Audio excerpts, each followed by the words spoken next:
سلام دوستان، با یکی دیگه از ویدیوهای کانال خانه داستان در خدمت شما هستیم. قبل از هر چیز این داستان بر اساس واقعیت هست و اسامی اشخاص برای رعایت حریم شخصی تغییر کرده.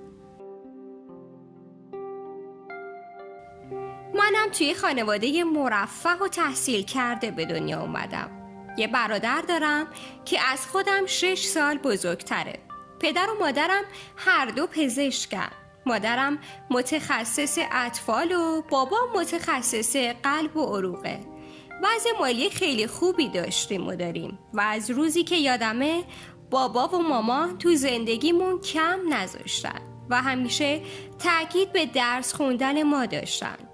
بابام خیلی دوست داشت من و پیام پزشک شیم، اما مامان همیشه میگفت برای یه زن پزشک بودن شغل سختیه و شغلی رو انتخاب کن که از زندگیت هم لذت ببری.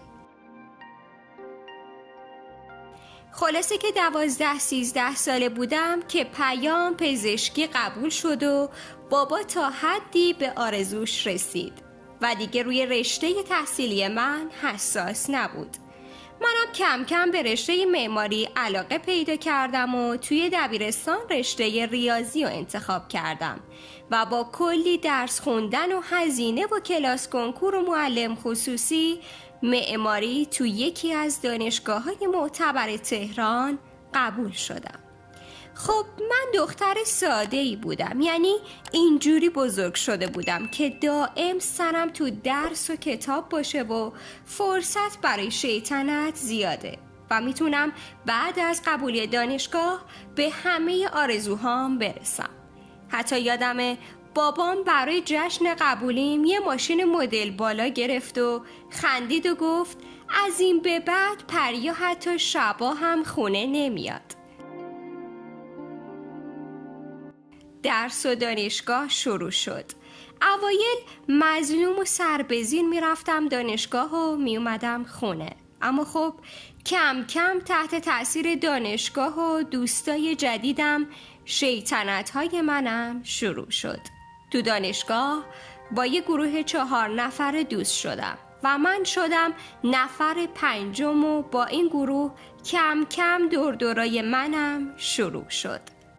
دیگه با هم کلاس برمی داشتیم و بین کلاس ها می رفتیم و با ماشین من دور می زدیم و خلاصه که حسابی خوش می گذروندیم و اشتباه من اعتماد بیش از اندازه به هر 4 نفرشون بود. من سفره دلم و پیششون باز کردم و اونا از دار و ندار من و خانوادم و زندگیم خبردار شدن. 2 ترمی گذشت و ترم 3 بودیم که مینا یکی از همون دوستام یه روز با موبایلش با یه نفر تماس گرفت و برای بقیه هم وقت گرفت. وقتی قطع کرد پرسیدم موضوع چیه که گفت یه پسر است که ماساژوره و کارش محشره.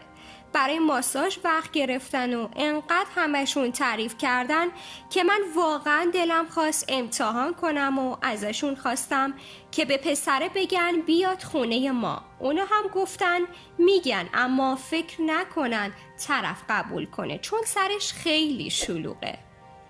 خلاصه که رفتن و از فردا شروع به تعریف و تمجید کردن و وقتی من گفتم موضوع خونمونو گفتن یا نه، مینا گفت آره ولی طرف قبول نکرده. از اون روز دیگه کارشون شده بود صحبت در مورد ماساژ و کار به جایی رسید که بعد از 2 هفته منم خواستم وقت بگیرم و همه با هم دیگه بریم. مینا وقت گرفت و همه رفتیم ماساژ. وقتی رسیدیم دیدم همه لباساشون رو در آوردن و با یه حوله آماده نشستن. خیلی شوکه شدم ولی خب اونا خندیدن و گفتن نکنه توقع داری با لباس ماساژت بده. ساغر یکی دیگه از دوستان خندید و گفت نگران نباش، احسان کبریت بی خطره، انقدر دیده که چشم و دلش سیره. و اینجوری شد که منم لباسامو در آوردم. 2-3 ماهی میرفتیم ماساژ تا تابستون شد و من کمتر بچه ها رو میدیدم و هر وقت باشون تماس میگرفتم میگفتن سرشون شلوغه و وقت به ماساژ نمیرسه. حدود شهریور بود که یه روز از یه شماره ناشناس برام یه فیلم اومد. فیلمو که باز کردم من بودم، لخت روی تخت ماساژ. حسابی شوکه شدم که در ادامه یه پیام اومد که اگه میخوای فیلمات پخش نشه مبلغ فلان قدر ماهانه به فلان حساب واریز کن. خیلی حالم بد شد و همش به این فکر میکردم که فیلمم توی فضای مجازی پخشه. به کسی چیزی نگفتم و فقط توی جواب زدم باشه حتما. تو رو خدا فیلممو پخش نکنید. جواب اومد تا زمانی که پول واریز شه فیلم پخش نمیشه.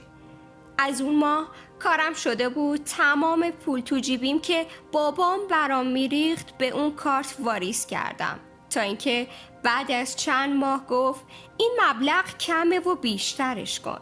گفتم نمیتونم، ندارم. که گفت ماشین تو بفروش. به مینا زنگ زدم و ماجرا رو گفتم. اونم گفت به نظرم ماشین تو بفروش، چون برای پدر و مادرت خیلی زشته که فیلمت پخشه. گفتم خب آخه بگم پولشو برای چی میخوام؟ که مینا گفت حالا بابای تو این همه پول داره، چی کار داره که میخوای پول ماشین رو چی کار کنی؟ تصمیم گرفتم که برم و با احسان صحبت کنم. فردا صبحش رفتم دم اون خونه‌ای که بود، ولی احسان نبود. با اون شماره تماس گرفتم، خاموش بود. گیج و منگ بودم که پیام متوجه تغییرات رفتاریم شد. یه روز اومد تو اتاقم و با هم شروع به صحبت کرد و بعد از حدود 2 ساعت مقدمه چینی پرسید چه اتفاقی افتاده. منم که حسابی داغون بودم ماجرا رو گفتم و پیام عصبانی پرسید برای چی چند ماه بهش پول دادی؟ آماده شو بریم پیش پلیس. گفتم نه، اگه فیلممو پخش کنه، اگه بابا و مامان بفهمن. گفت اتفاقیه که افتاده، تا کی میخوای باج بدی؟ دیدم راست میگه. خلاصه که رفتیم پیش پلیس و پرونده تشکیل شد و بعد از چند ماه اینور و اونور احسان پیدا شد.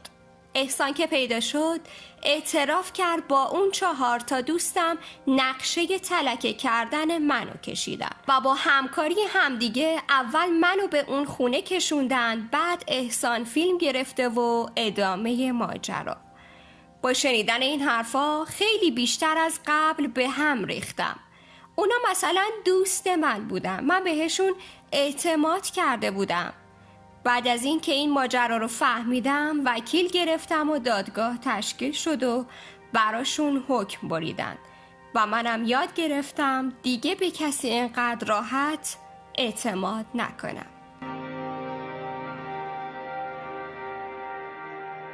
دوستان عزیز، مرسی که با لایک کردن و گذاشتن کامنت از ما حمایت میکنید. اگر داستان‌های ما براتون جالبه، از زیر همین ویدیو دکمه سابسکرایب و زنگوله کنارش رو بزنید. خدا نگهدار.